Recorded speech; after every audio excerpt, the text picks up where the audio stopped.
The final journey. The morning of our last train ride together dawned with an eerie clarity, the kind that precedes storms. I arrived at the station earlier than usual, my usual coffee forgotten on the kitchen counter.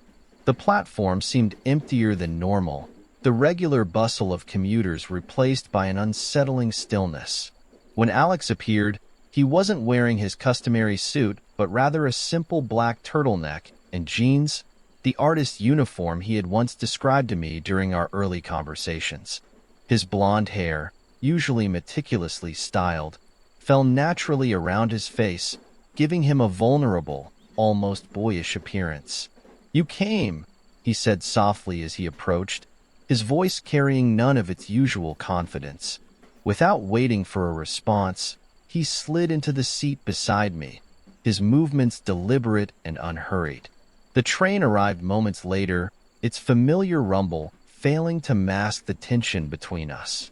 As we settled into our seats, Alex reached into his messenger bag and withdrew a thick envelope, its contents shifting audibly as he placed it on his lap. "I've resigned," he announced, his blue eyes meeting mine with unwavering intensity. "Effective immediately. No severance package, no references, just gone."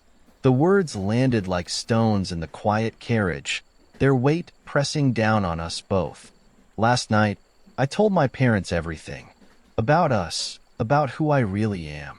They didn't take it well, but—" He paused, drawing a shaky breath. "But at least now they know. No more lies, no more hiding." The envelope contained photographs, hundreds of them, documenting our year together. There we were on the train, captured in candid moments, in parks during lunch breaks, in shadowy alleys where we had stolen kisses. Each image told a story of love and fear, of joy and compromise.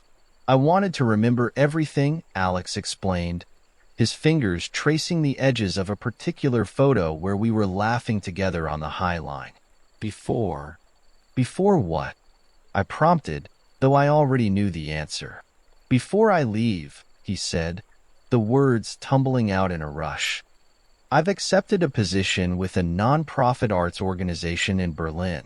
They've been after me for months, and now I can finally say yes." He turned to face me fully, his hands gripping mine with desperate urgency. "Come with me. Start over. Somewhere where we don't have to hide, where we can just be us." The proposition hung in the air between us, heavy with possibility and heartbreak. I stared out the window, watching the familiar landscape blur past, the same buildings, the same streets we had navigated together for so long. The city that had witnessed our love affair now seemed suffocating, its skyscrapers pressing down on us like judgmental eyes. Yet the thought of leaving everything behind, my career, my friends, the life I had built, felt equally overwhelming. "I can't," I said finally, the words tasting bitter on my tongue. "Not yet. Maybe someday, but—" My voice cracked, and I had to pause to compose myself. "You need to do this, Alex. You need to find yourself without all these constraints. But I'm not ready to walk away from everything here. Not like this." Understanding dawned in his eyes, followed by a sadness so profound it seemed to physically age him. "I thought maybe—" He shook his head, a rueful smile playing at his lips. "No, you're right. This isn't fair to ask of you, not after everything." Reaching into his pocket, he withdrew a small silver key. "I rented a storage unit. All my photography equipment, some personal items. I want you to have them. Maybe one day when you're ready." The train began slowing as we approached Grand Central, the final stop of our journey together. Passengers gathered their belongings, preparing to disembark, but we remained seated, unwilling to let go of these last moments. Alex reached out, his fingers brushing against my cheek in a gesture so familiar it brought tears to my eyes. "Thank you," he whispered, "for everything. For showing me what real love feels like. For helping me find the courage to be myself." As the doors opened and the crowd began flowing onto the platform, Alex stood and extended his hand. I took it, rising to my feet and following him into the station. We walked together in silence, our footsteps echoing through the grand concourse. At the main entrance, he turned to face me one last time. "Berlin isn't forever," he said, his voice steady despite the emotion in his eyes. "And neither is goodbye." Then he was gone, disappearing into the morning rush like so many other strangers. I stood there for what felt like hours, clutching the envelope of photographs and the small silver key, as the city continued its relentless pace around me. The decision to stay had been mine, just as Alex's choice to leave had been his own. Both paths led to uncertainty, to the unknown. But perhaps that was the nature of love, not in the destination, but in the courage to choose one's own direction. Reflections in motion. The morning commute continues, but now the rhythm of the train carries a different resonance. Each clatter of wheels on tracks echoes with memories of Alex, his laughter, his touch, his courage. The seat beside me remains empty, yet filled with the weight of what we shared and what we lost. Strangers occupy our old spots, their conversations blending with the ghost of our past dialogues. The photographs Alex left behind have become my constant companions, not just reminders of what was, but testaments to what could be. In the weeks following his departure, I've begun to notice changes in myself that mirror Alex's transformation. The corporate mask I once wore so comfortably now feels like a poor fit, its edges chafing against a new awareness of authenticity. Colleagues comment on my altered demeanor, more direct in meetings, less concerned with maintaining appearances. I've started volunteering more at the community center, teaching writing workshops that force me to confront my own creative fears.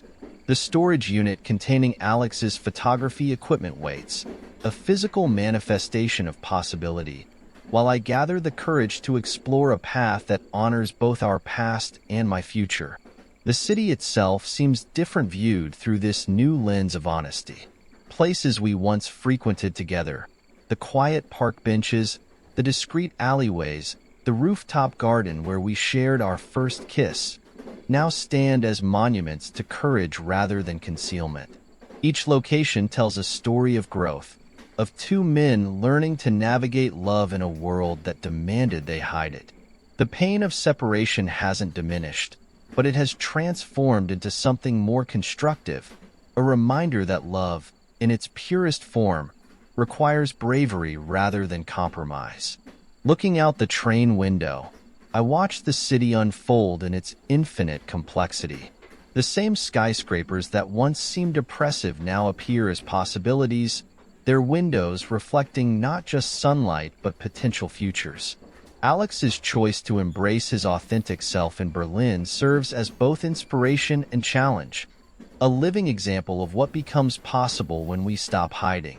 The key to the storage unit rests heavy in my pocket, not as a burden but as a promise to myself to eventually unlock new doors, to explore the artistic passions I've long suppressed.